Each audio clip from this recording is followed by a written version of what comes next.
kitap tek səni açaram, bağlaram. Bu hissi, duyğunu gizlicə saxlaram.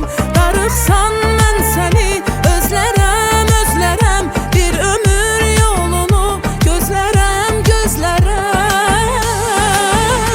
Aşığın böyükdür ürəkdə sevdası, ömrümün mənası, canımın parçası.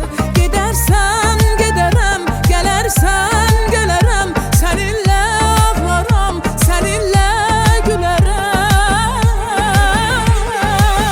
Məni məndən qoparırsan, götürürsən, aparırsan. Bunu heç kimsə bacarmır, amma sən tək bacarırsan. Məni məndən qoparırsan, götürürsən, aparırsan. Bunu heç kimsə bacarmır, amma sən tək bacarırsan. Amma sən tək bacarırsan.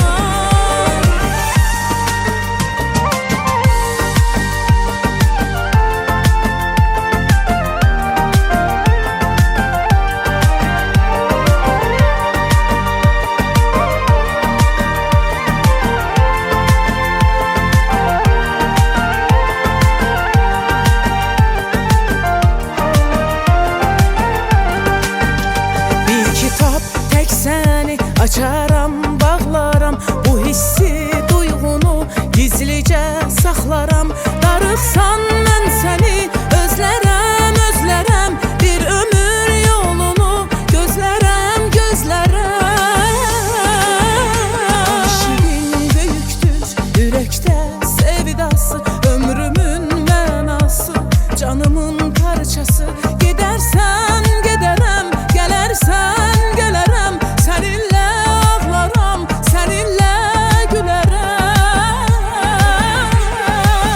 Məni məndən qoparırsan, götürürsən, aparırsan. Bunu heç kimsə bacarmır, amma sən tək bacarırsan.